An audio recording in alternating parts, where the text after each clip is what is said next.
오늘 우리에게 주어진 하나님의 본문의 말씀을 다 같이 일어나셔서 확인하는 시간을 갖도록 하겠습니다. 마태복음 19장 16절로부터 30절까지 말씀을 다 같이 한 목소리로 합독하시도록 하겠습니다. 어떤 사람이 주께 와서 가로되 선생님이여 내가 무슨 선한 일을 하여야 영생을 얻으리이까? 예수께서 가라사대 어찌하여 선한 일을 내게 묻느냐? 선한 이는 오직 한 분이시니라.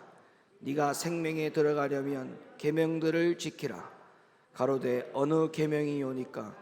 예수께서 가라사대 살인하지 말라, 간음하지 말라, 도둑질하지 말라, 거짓 증거하지 말라, 네 부모를 공경하라, 네 이웃을 내 몸과 같이 사랑하라 하신 것이니라.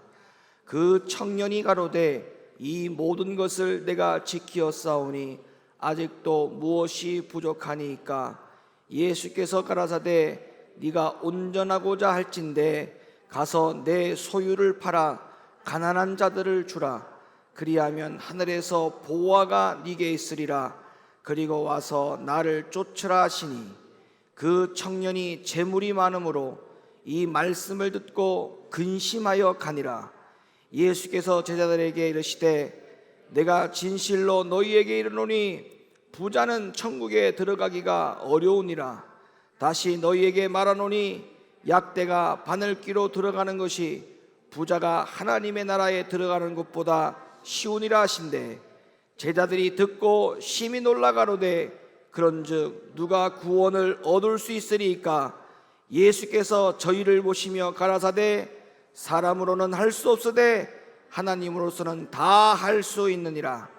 이에 베드로가 대답하여 가로되 보소서 우리가 모든 것을 버리고 주를 쫓았사오니 그런즉 우리가 무엇을 얻으리이까? 예수께서 가라사대 내가 진실로 너희에게 이르노니 세상이 새롭게 되어 인자가 자기 영광의 보좌에 앉을 때에 나를 쫓는 너희도 12 보좌에 앉아 이스라엘 12 지파를 심판하리라. 또 내 이름을 위하여 집이나 형제나 자매나 부모나 자식이나 전토를 벌인 자마다 여러 배를 받고 또 영생을 상속하리라. 그러나 먼저 된 자로서 나중되고 나중된 자로서 먼저 될 자가 많으니라. 아멘. 오늘 본문에 여러 말씀들 가운데 최종적인 질문이 하나 있는데요, 그 질문이 뭐냐면 누가 구원을 얻을 수 있습니까? 라고 하는 제자의 질문이었습니다.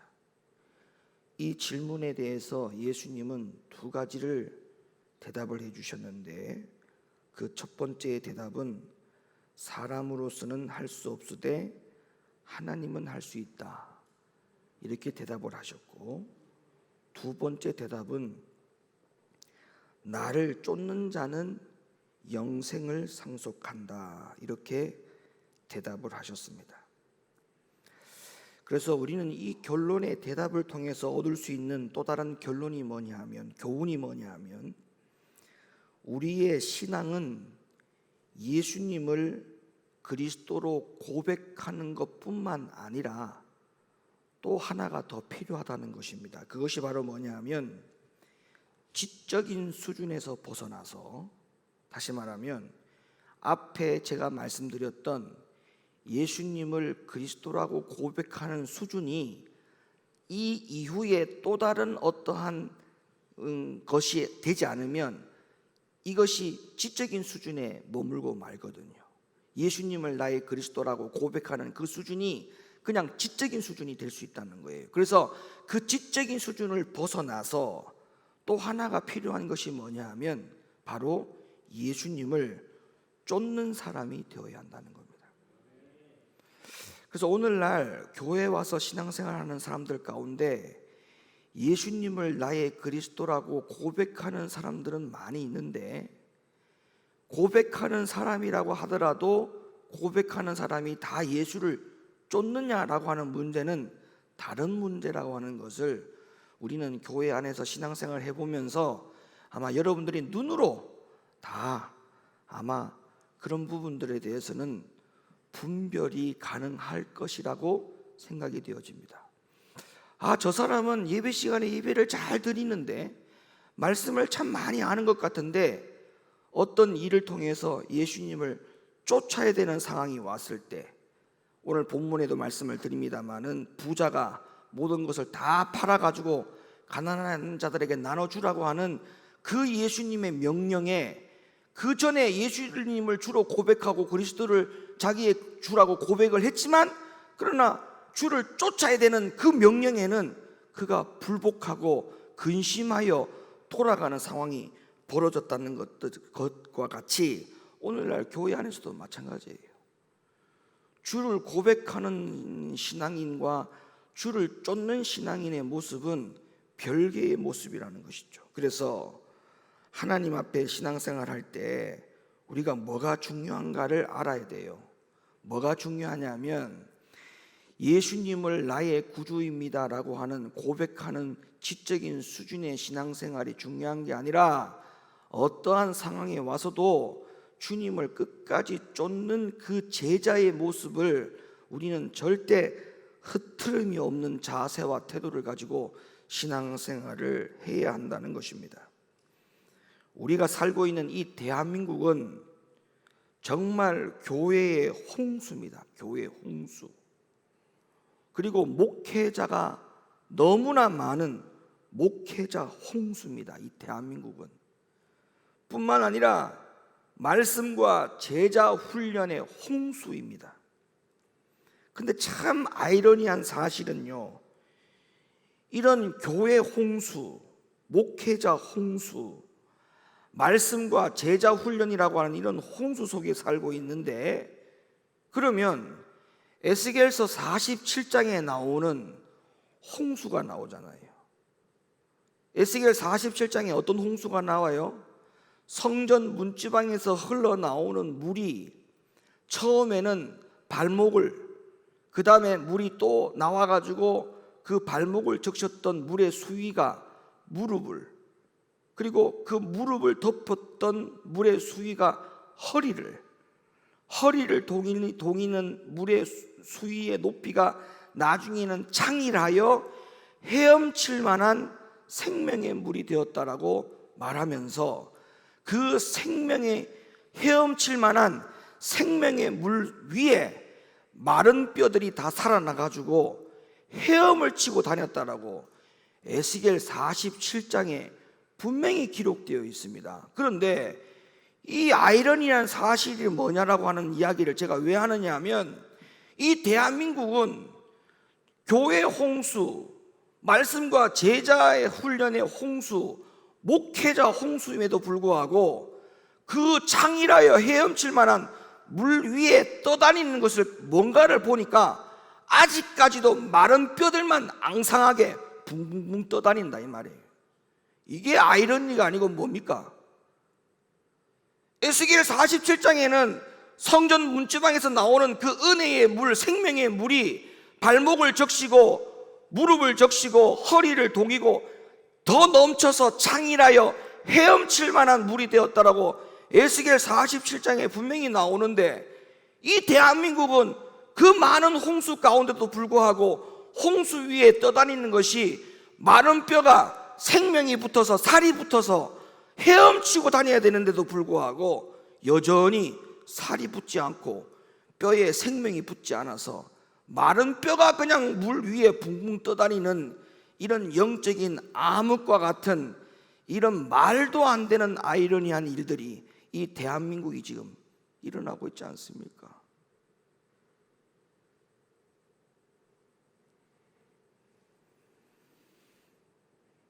여전히 마른 뼈들만 물에 붕붕 떠다니는 이런 상태들이 왜 일어나는 것일까요? 오늘 본문인 말씀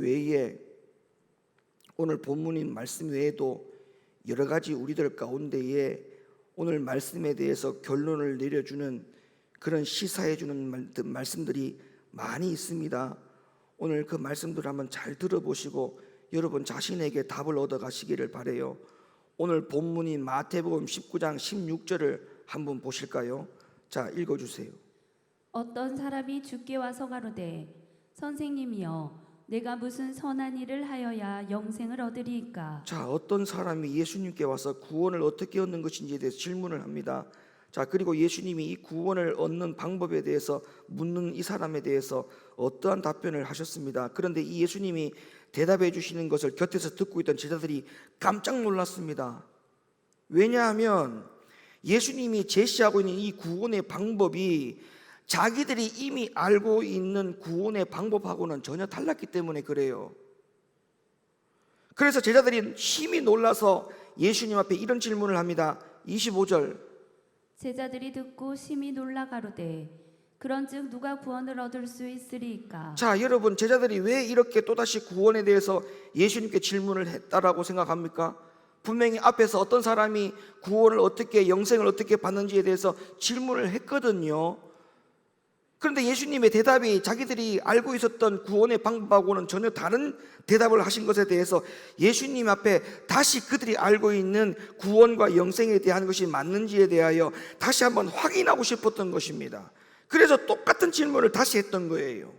제자들이 심히 놀라 누가 구원을 얻을 수 있습니까? 라고 주님께 물었다는 것이죠. 자, 제자들이 알고 있던 구원의 방법과 예수님이 제시한 구원의 방법이 너무나 달랐기 때문에 자기들이 배워왔고 믿어왔던 것보다 예수님이 대답해 주신 구원이 훨씬 더 어려워 보였던 것입니다. 그래서 제가 앞에서 이미 말씀드린 대로 어떤 사람이 예수님께 찾아와서 질문을 했다는 거예요. 내가 무슨 선한 일을 하여야 영생을 얻습니까? 그래서 이 질문에 대한 답으로 예수님이 주신 것이 바로 17절입니다. 17절. 자, 17절 말씀을 읽어주시죠. 예수께서 가라사대 어찌하여 선한 이를 내게 묻느냐. 선한 이는 오직 한 분이시니라. 네가 생명에 들어가려면 계명들을 지키라. 자, 구원과 영생을 어떻게 얻느냐라고 하는 이 질문에 답을 예수님이 뭐라고 말씀하셨느냐면 네가 생명에 들어가려면 계명 지켜야 된다 이렇게 말씀을 하셨어요. 근데 이제 계명을 지켜야 된다라고 하는 포커스에 딱 맞춰진 거예요. 그래서 다시 묻습니다. 그러면 내가 어떤 계명을 지키면 되는지를 묻고 싶겠죠. 그래서 물었어요. 18절. 가로되 어느 계명이오니이까. 자, 그래서 거기에 대한 질문에 답을 해주십니다. 예수님이 18절과 19절 읽어주시죠. 예수께서 가라사대 살인하지 말라, 간음하지 말라, 도적질하지 말라, 거짓 증거하지 말라, 네 부모를 공경하라, 네 이웃을 네 몸과 같이 사랑하라 하신 것이니라. 여러분, 우린 여기서 아주 중요한 부분을 놓치면 안 돼요. 그게 뭐냐면 주님이 계명을 지켜야 영생을 얻을 수 있다고 가르치고 나서 왜 많고 많은 계명들 가운데에 요 계명만 언급을 했을까요? 왜 많고 많은 계명들 가운데에 요 몇 가지 계명만 왜 언급을 했을까요? 이유가 있어요. 그 이유가 뭔지를 잘 들어보세요. 예수님이 제시한 이 계명들은 서기관과 바리새인들이 철저하게 지키고자 했던 바로 그 계명들이었습니다. 그래서 주님이 이 청년에게도 이 계명을 이야기를 해주면 바리새인들처럼 분명히 다 자기가 다 지켰다라고 말할 것을 예수님이 이미 알았어요. 그래서 당연히 이 계명들을 지키고 있기 때문에 자기는 영생을 얻는 것에 대해서 아무런 문제가 없을 것이라고 하는 그러한 생각과 고백을 할 거라고 하는 그 생각 때문에 예수님이 이 계명을 언급했던 것입니다. 아니나 다를까 이 청년은 주님의 기대에 부응을 했어요. 청년이 예수님께 이렇게 말합니다. 이렇게 묻습니다. 자, 20절. 그 청년이 가로되 이 모든 것을 내가 지키었사오니 아직도 무엇이 부족하니까. 그래서 예수님이 이 청년에게 이렇게 대답을 해줍니다. 21절. 예수께서 가라사대 네가 온전하고자 할진대 가서 네 소유를 팔아 가난한 자들을 주라. 그리하면 하늘에서 보화가 네게 있으리라. 그리고 와서 나를 좇으라 하시니. 아멘. 자, 21절에 어디가 제일 중요하냐? 자, 앞에 계명이 뭐냐라고 물었죠. 그래서 계명이 이런 계명이다라고 얘기하니까 그 청년이 하는 말이 나는 그런 계명들을 지금 하나도 어김없이 잘 지키고 있다라고 하는 대답까지 합니다. 그리고 난 다음에 주님이 뭐라고 말씀하시냐면 21절, 자 열어주세요. 지금 우리 신앙생활이 여기서 삐걱 나요. 삐걱. 여기서 삐걱이 나기 때문에 말씀드리는 거예요. 잘 봐요. 예수께서 가라사대 네가 온전하고자 할진대 가서 네 소유를 팔아 가난한 자들을 주라. 그리하면 하늘에서 보화를 네게 있으리라. 그리고 와서 나를 쫓으라 하시니. 예수님의 말씀의 키포인트는 여러분 지금 이 대화가 뭐에 대한 대화였습니까? 한번 물어봅시다. 구원에 대한, 영생에 대한 대화 아닙니까? 맞으면 아멘. 자, 구원과 영생에 대한 대화가 맞죠? 그 대화가 맥락이 쭉 이어져 가지고 지금 여기까지 온 거 아니에요? 여러분, 구원과 영생에 대한 질문의 대답 속에 지금 대화가 어디에 들어가 있느냐 하면 청년이 받아들이기를 이렇게 받아들인 거예요. 그럼 내 소유를 팔아가지고 가난한 자들에게 나눠주는 것에 대해서 주님이 지금 그렇게 명령하셨네? 아, 구원을 받기 위해서는 내 소유를 팔아서 가난한 자들에게 나눠주어야 되겠구나. 여기에 포커스를 맞춘 거예요, 청년의 입장에서는. 그런데 주님의 입장에서는 네가 얼마나 많은 걸 가졌고 그거를 팔아가지고 가난한 자들에게 꼭 줘야지만 천국 간다는 이야기가 아니었어요. 주님의 말씀의 맥락에는 나를 쫓을 수 있는 자신이 있느냐 없느냐를 그걸 테스트하기 위해서 한 예를 예로 들어준 거예요. 예를. 참 사람이요, 여러분 하나님의 말씀을 오해하면 이렇게 되는 거예요. 부자처럼. 아니 왜 하나님의 말씀을 오해를 하죠? 부자 청년의 입장에서 보면 제가 지금 이 말씀을 이렇게 보면, 성경 본문을 보면 너무나 안타까워요. 저는 이게 눈에 보이거든요. 야 청년아, 야 이 어리석은 청년아, 지금 주님이 너한테 요구한 것은, 크게 요구한 것은 네 소유를 팔아가지고 가난한 자들에게 주면 천국 간다라고 하는 그 얘기를 해주려는 게 아니야. 네가 주님을 쫓을 수 있는지 쫓을 수 없는지를 너를 테스트해보기 위해서 한 이야기야. 그러면 네가 신용이라도 할 줄 알아야지. 네가 정말 천국과 구원과 영생이 네가 가진 소유보다 더 크다라고 생각을 했다면, 예 주님, 그럼 내가 즉시 이 계명이라도 지키겠습니다. 이렇게 해야 네가 네 소유를 다 팔아서라도 가난한 자에게 주겠다라고 하는 그 계명까지도, 그 계명은 사실은 계명이 아니에요. 그거는 뭐에 대한 거예요? 나를 쫓을 수 있느냐 없느냐라고 하는 거기에 대한 명령이었지, 그건 계명이 아니란 말이에요. 여러분, 아브라함이 아들 이삭을 드리라고 했을 때 번제로 드리려고 했잖아요. 자, 그러면 아브라함이 아들 이삭에게 야 독자 아들 100세에 얻은 네 아들 나에게 바쳐, 주님이 그걸 바쳐야 아브라함의 믿음이 인정할 수 있는 믿음이기 때문에 독자 아들 이삭을 바치라는 게 아니지 않습니까? 여러분 알잖아요. 아브라함이 누구를 더 사랑하는지를 하나님이 테스트해 보기 위해서, 그 믿음을 테스트해 보기 위해서 그렇게 말씀을 한 거예요. 맞아요? 그런데 아브라함의 믿음이 어떤 믿음이었어요? 진짜 아브라함은 아들 이삭을 드리려고 했어요. 근데 그 당시에 그 믿음이 히브리서 11장에 가보면 아브라함의 믿음이 어떠한 믿음이라고 다 기록이 되어 있죠. 그때 당시 아브라함의 순종은, 내가 내 아들을 아브라함의 아버지에게 드린다 하더라도 내 아버지는 어떤 아버지라는 걸 믿었다는 거예요. 제 가운데서도 내 아들을 다시 살려주실 줄로 믿었다.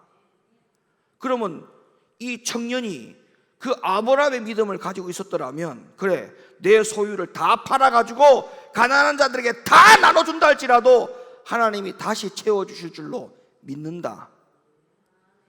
이런 바보가 어디 있어? 이런 멍청한 사람이 어디 있어?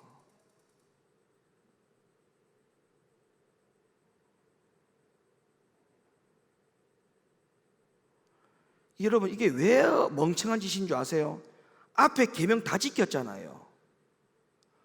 남들 하지도 못하는 이런 계명들 다 지켰어요. 살인하지 말라, 간음하지 말라, 도둑질하지 말라, 거짓 증거하지 말라, 네 부모를 공경하라, 네 이웃을 네 몸과 같이 사랑하라. 이 어려운 계명들을 본인이 다 지켰어요. 다 지켰음에도 불구하고 이 마지막에 이거 하나 때문에 망쳤어. 멍청하게. 이게 멍청한 게 아니라 뭐가 멍청해? 여러분, 교회 안에서 가장 목사가 안타까운 게 뭔지 아세요?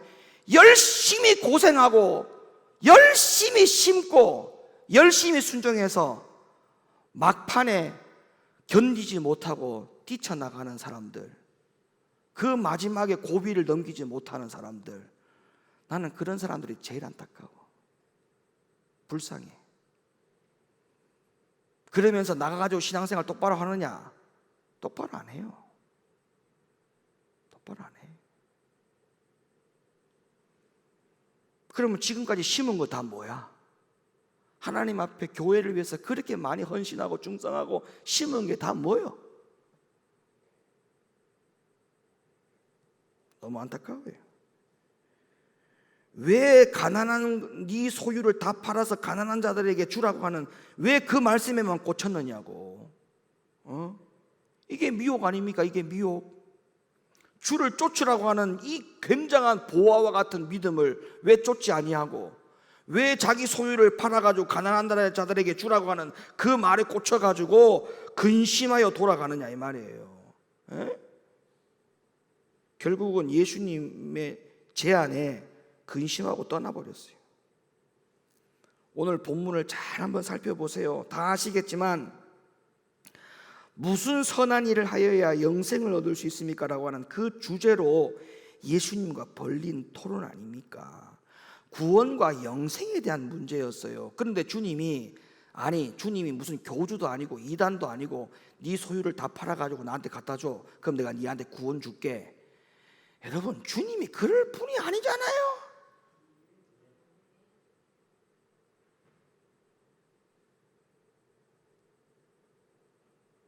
아유, 진짜.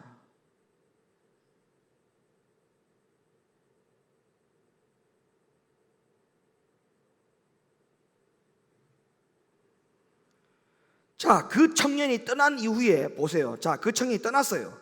떠난 이후에 예수님은 제자들에게 계속해서 이 부분에 대해서 이렇게 말씀합니다. 마태복음 19장 23절로부터 24절.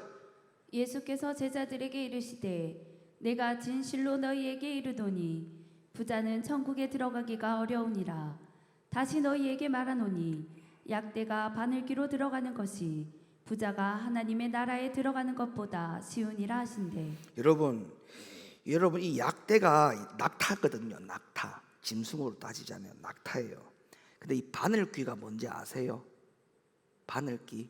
여러분이 이 구절을 보면 그래, 낙타라고 하는 짐승이 바늘귀라고 하니까 여러분들이 쉴 꿰는 바늘에 바늘귀가 구멍이 요만큼 작으니까 낙타가 어떻게 그 구멍으로 들어가? 이거는 불가능한 것이다. 이제 이렇게 생각하면 이제 여러분들이 이 바늘귀에 대한 것을 잘 몰라서 그러는 거예요.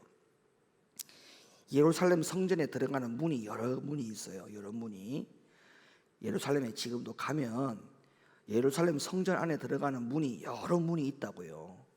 근데 그 여러 문이 있는데 그 문들 가운데에 바늘 구멍이라는 문이 따로 있어요. 바늘 구멍이라는 문이. 근데 그 바늘 구멍이 어떻게 생겼느냐 하면 모든 성전에 들어가는 문들은 다 서서 들어가요. 문이 너무 크니까 서서 들어가요. 근데 그 바늘 구멍이라고 하는 예루살렘 성전 들어갈 때에 바늘 구멍만큼 문으로 들어갈 때는 엎드려서 들어가야 돼요. 엎드려서. 완전히 그냥 땅에 기듯이, 이렇게 사람이 기듯이, 이렇게 기듯이 해서 들어갈 수 있는 문이 바늘 구멍 문이 있어요. 예수님이 이 말씀을 하실 때 그 문을 보고 말씀하신 거예요. 그 문을. 그러니까 사람도 기어가서 들어가는데 겨우 들어가니까 낙타가 거기 들어가려면 얼마나 힘들고 어렵겠어요. 그거를 염두에 두고 주님이 말씀하신 것인데, 자, 주님이 말씀하신 것을 보면 부자가 천국에 들어가는 것이 불가능하다라고 하는 이 말이 그러면 뭐냐 이 말이야. 뭐냐? 그러면 부자들은 다 지옥 간다는 이야기예요? 그런 말이 아니잖아요. 그러면 부자가 왜 천국에 못 들어가냐라고 하는 것은 아까도 말씀드렸잖아요. 거기에 그 대화에 주님의 말에 뭐가 포커스라고요? 그렇죠. 쫓는 것, 쫓는 것.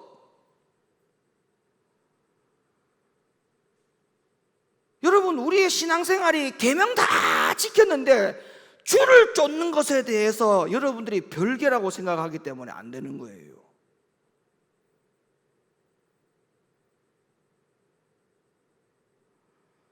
마지막에 주를 쫓는 것 때문에 그거를 버리지 못해가지고, 그거를 포기하지 못해가지고, 그 시험과 연단의 테스트에 극복하지 못해가지고 앞에서 계명 다 지킨 거, 헌신하고 충성한 거, 모든 것들이 다 물거품으로 돌아가는 일들이 얼마나 많은지 몰라요.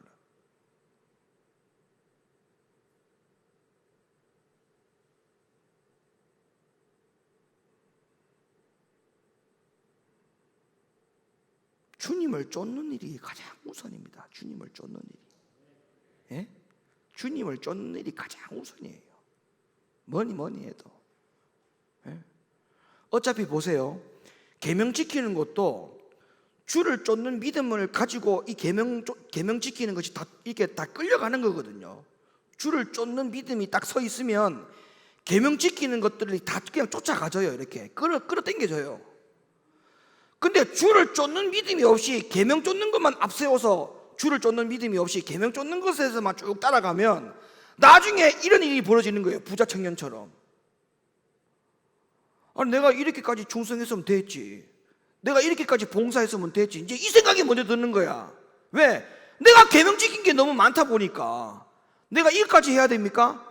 부자 청년이 지금 그런 생각한 거잖아요. 내가 이 계명도 지키고 저 계명도 지키고 이 계명도 다 지켰는데 와, 나 이것까지 못하겠다 도저히. 지금 부자 청년이 하는 말이 그 말이에요. 지금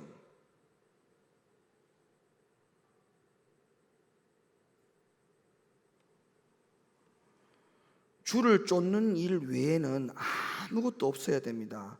그래서 주님 옆에 있던 베드로가 이런 질문을 했어요. 마태복음 19장 27절 한번 읽어봐봐요. 이에 베드로가 대답하여 가로되 보소서, 우리가 모든 것을 버리고 주를 쫓았사오니 그런즉 우리가 무엇을 얻으리이까? 그러자 예수님이 이렇게 대답을 합니다. 28절 29절. 예수께서 가라사대 내가 진실로 너희에게 이르노니 세상이 새롭게 되어 인자가 자기 영광의 보좌에 앉을 때에 나를 쫓는 너희도 12 보좌에 앉아 이스라엘 12지파를 심판하리라. 또 내 이름을 위하여 집이나 형제나 자매나 부모나 자식이나 전토를 벌인 자마다 여러 배를 받고 또 영생을 상속하리라. 그러니까 예수님과 베드로의 대화조차도 계명 지키는 것에 대해서 구원과 영생에 대한 대화가 아니라 주를 쫓는 것에 대한 포커스와 초점이 맞춰져 있잖아요. 그래서 베드로가 말하기를 우리가 모든 것을 다 버리고 주를 쫓았습니다. 맞지요? 자기 생업을 다 버렸으니까. 자기 모든 생업을 다 포기하고 주 곁에 있었잖아요. 주 곁에 주님 곁에 있었잖아요. 그러니까 자기는 그러면 내가 그런 적 무엇을 얻을 수 있을까라고 베드로가 이야기하니까 예수님이 뭐라고 말합니까? 28절 29절 또다시 말하기를 네 형제, 집, 자매, 부모, 자식, 전토 다 버려라. 여러분, 이미 다 버렸어. 베드로 아무것도 없어. 부모, 형제, 자식 없어요. 근데 그다 대고 주님이 하시는 말씀이 야, 다 버려야 돼. 다 버려야 돼. 버리라는 말의 포커스가 아니죠. 뭐에 대한 포커스예요? 그래요. 주를 쫓아야 된다는 거야. 주를 쫓아야 된다. 주님이 뭐라고 말씀하시면 이해하고 그냥 주를 쫓아야 돼요. 오늘 말씀의 제목이 뭐냐면 말씀을 그렇게 많이 듣는데도 왜 순종하는 것이 안 되느냐, 왜 안 된다는 거예요. 주를 쫓는 믿음이 없다는 거예요. 쫓는 믿음, 주를 쫓는 믿음. 에? 소연아, 주를 쫓는 믿음을 가져야 돼. 아멘이? 에? 주를 쫓는 믿음.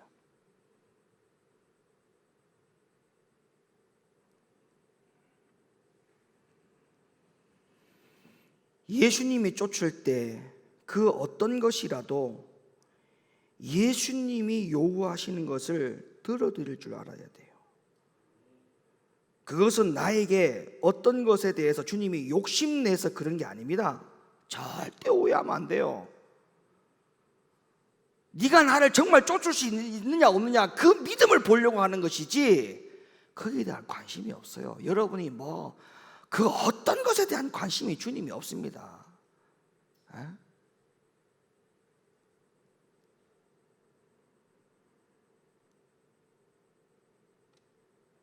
하나님 나라에 들어가기 위해서는 어떤 걸림돌이 되어서는 안 되기 때문에 주님이 그 훈련을 시키는 거예요. 여러분, 이건 타당한 이유가 있어요. 예수님은 하나님 나라에 대해서 이렇게 말씀을 하셨거든요. 누가복음 17장 20절로부터 21절. 바리새인들이 하나님의 나라가 어느 때에 임하나이까 묻거늘 예수께서 대답하여 가라사대 하나님의 나라는 볼 수 있게 임하는 것이 아니요 또 여기 있다 저기 있다고도 못하리니 하나님의 나라는 너희 안에 있느니라. 아멘. 아멘 하시죠. 하나님 나라가 어디 있다고요? 우리 안에 있다잖아요. 그러니까 여기에는 여러분들 이미 결론이 내려진 거예요. 하나님 나라가 여기 있다면서요. 그러면 부자 청년에게 하나님 나라가 여기 있다면서요. 하나님 나라가 부자 청년의 마음속에 있습니까? 없지 않습니까? 왜? 여기에 주를 쫓을 수 있는 믿음이 없는데 어떻게 부자 청년의 마음속에 하나님 나라가 있어요? 거기에는 벌써 이미 자기 모든 소유를 다 버리고 주를 쫓으라고 하는 그 믿음을 통과를 못하고 있는데 그게 하나님 나라입니까?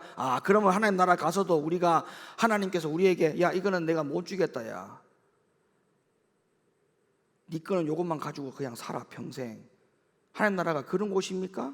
아닙니다. 마음껏 누릴 수 있는 나라가 하나님의 나라입니다.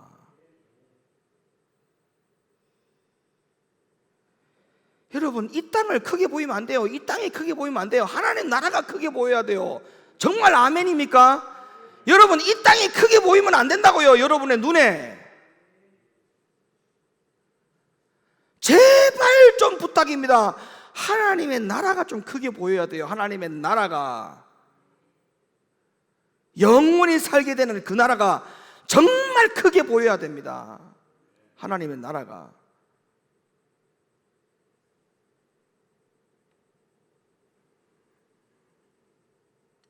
이 말씀을 분명히 기억하세요. 하나님 나라가 어디 있느냐라고 하는 그 바리새인들의 질문에 예수님의 대답이 하나님의 나라는 여기 있다 저기 있다 말할 필요도 없다. 하나님의 나라는 너희 안에 있다. 너희 안에.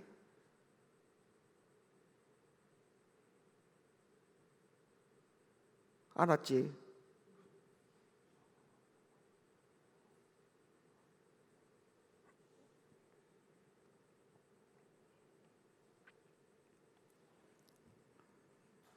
바울도 이 부분에 대해서 비슷한 말씀을 했어요. 로마서 14장 17절. 하나님의 나라는 먹는 것과 마시는 것이 아니요 오직 성령 안에서 의와 평강과 희락이라.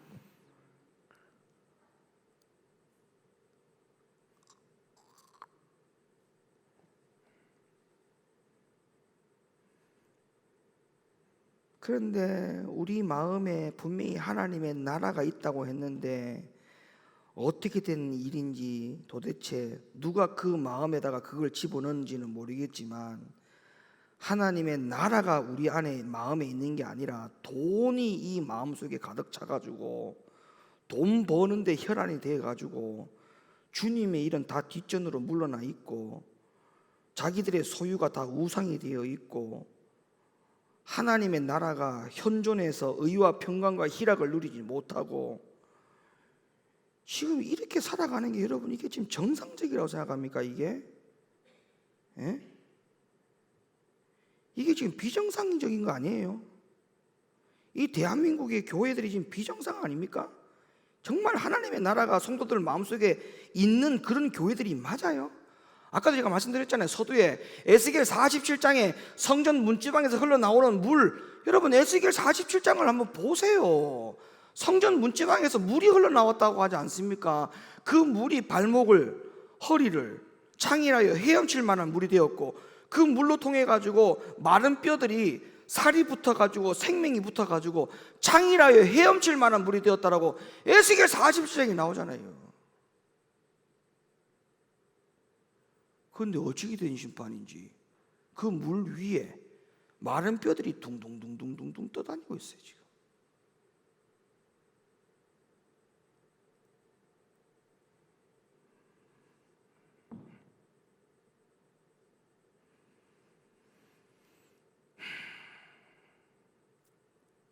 마태복음 4장 18절 이후에 보면 베드로와 그의 동생 안드레가 바다에 그물을 던지다가 예수님을 만났지요.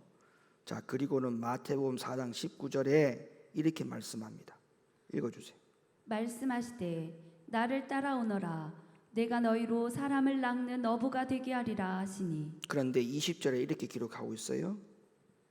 20절에 거기서 더 가시다가 다른 두 형제 곧 세베대의 아들 야고보와 그 형제 요한이 그 붙인 세베대와 한 가지로 배에서 그물 깁는 것을 보시고 부르시니 저희가 곧 배와 부친을 버려두고 예수를 쫓으니라. 그렇습니다.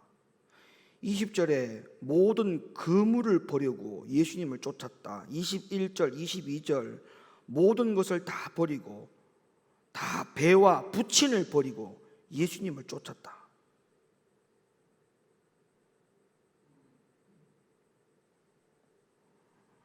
왜 우리에게는 이런 믿음이 없어요? 주를 쫓을 수 있는 믿음이 왜 없을까요? 응? 마태복음 8장 19절 이하에는 한 서기관과 제자 중에 한 사람이 예수님 앞에 섰어요. 그리고 정말 예수님을 따르는 제자인지 아니면 그냥 예수님을 믿기만 하는 무리인지를 판정하는 때였습니다. 이때 한 서기관이 예수님께 제자 되기를 요청하지요. 자, 마태복음 8장 19절 한 서기관이 나와 예수께 말씀하되 선생님이여 어디로 가시든지 저는 쫓으리이다. 자, 예수님이 이렇게 말씀합니다. 20절 뭐라고 말씀하는지 잘 보세요.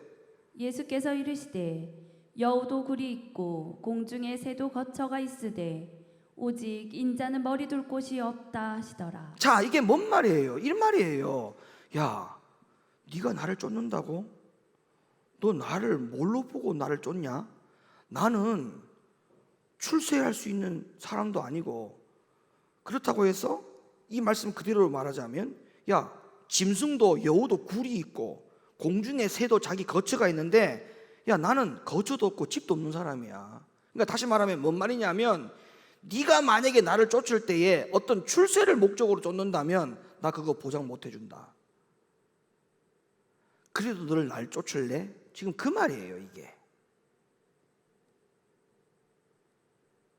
그러니까 뭐예요? 장래에 대한 모든 두려움이 걸림돌이 될 것 같으면 날 쫓지 마라. 쫓지 마라. 그냥 네가 지금 하고 있는 그 일에서 그 생업을 해가면서 먹고 살면서 내일을 계획하고 준비하고 미래를 준비하면서 그냥 그렇게 살아. 그렇게 살면 돼. 굳이 나를 쫓는다고 해서 장래에 대한 두려움을 가지고 날 쫓을 필요는 없어. 나는 아무것도 너에 대한 출세, 명예 해결해 줄 수 없는 사람이야. 그럼에도 불구하고 나를 쫓았으면 나를 쫓아라.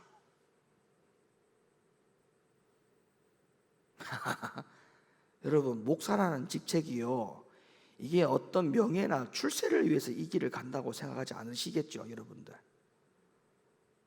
예? 이 목사라고 하는 직책은 어떤 명예와 출세를 위한 길이 아닙니다.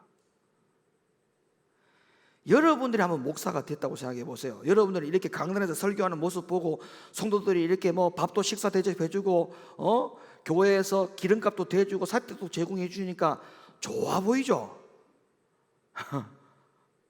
되게 부럽죠? 부러워 보이죠? 한 영혼을 천국 보내냐 지옥 보내냐라고 하는 생각 가지고 한번 살아보십시오.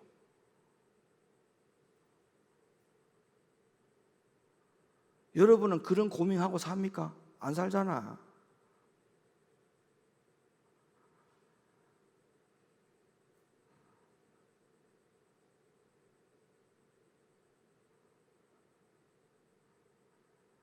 이게 얼마나 힘든 줄 압니까?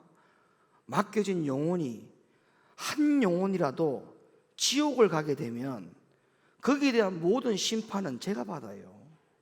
하나님 앞에. 여기에 대한 이 영적인 마음의 어떤 이 부담감이라고 하는 것은 목사가 돼보지 않는 이상은 모릅니다. 죽었다 깨라도 몰라요.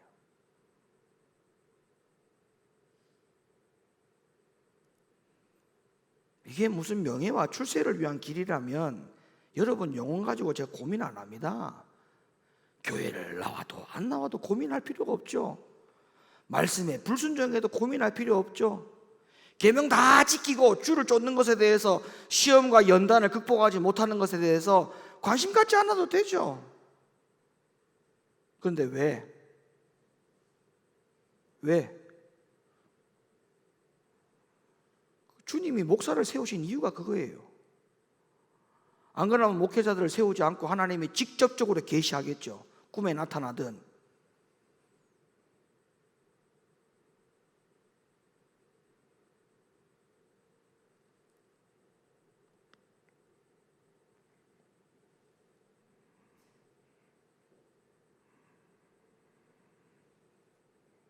직장 생활 때문에 그리스도인으로서 해서 안 될 일들을 한다면 그는 제자가 아닙니다. 먹고 사는 문제 때문에 불의를 행하고 그래서 예수님을 쫓는 일에 실패한다면 그도 그리스도인이 아닙니다. 아버지 앞에서 자식 도리를 해야 한다는 것 때문에 하나님의 뜻이 아닌 것을 해야 한다면 이 또한 그리스도인의 제자가 아닙니다. 사랑하는 우리 높은 교회 성도 여러분, 오늘도 말씀 속에서 우리가 축복받는 비결을 배워야 합니다. 그건 바로 주님을 쫓는 겁니다. 주님을 쫓는 거예요. 언제까지? 주님 앞에 갈 때까지 쫓아야 돼요. 주님 앞에 갈 때까지. 우리 모두 주님을 쫓는 일을 방해를 받는 것들을 다 제거해야 됩니다. 제거해야 됩니다. 오히려 여러분이 이 세상에서 살아가는 그 열심을 주님을 위해서 절반만큼이라도 한번 쏟아보십시오. 이 세상에서 치열하게 먹고 사는 문제 때문에 그 사는 열정을 주님을 위해서 절반이라도 한번 쏟아보십시오. 절반이라도.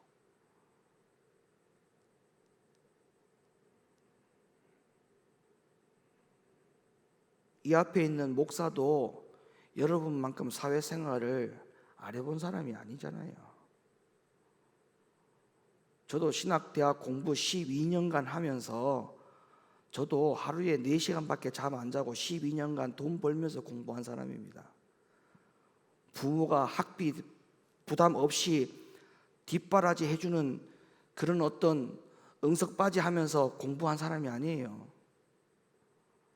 하루 잠 4시간 자면서 공부 12년간 한 사람입니다. 제가 개척하고도 개척한 교회를 세우기 위해서 3년 반 동안 지하 4층 5층까지 아파트 내려가 가지고 하루에 13대 차 세차한 사람이에요.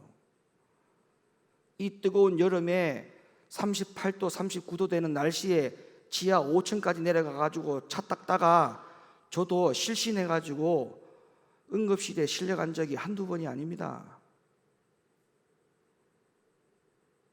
85만 원 월세 내기 위해서 그렇게 살았어요.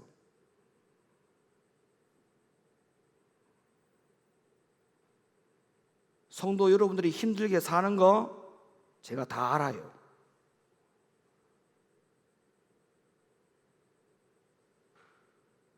그리고 여러분의 가정에 어떤 문제가 있는지, 어떤 기도 제목을 가지고 있는지 제가 다 알아요.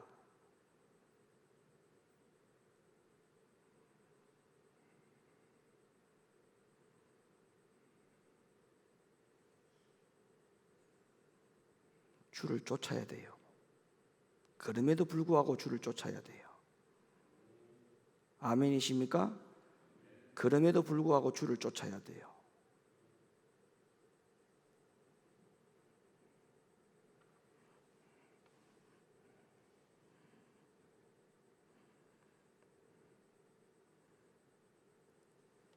말씀을 많이 들으면 말씀을 많이 듣는 대로 그 모든 일들에 대해서 우리가 말씀을 아는 것으로 자랑할 것이 없지 않습니까? 주님, 내가 이 말씀을 이렇게 압니다라고 하는 것을 자랑할 게 없잖아요.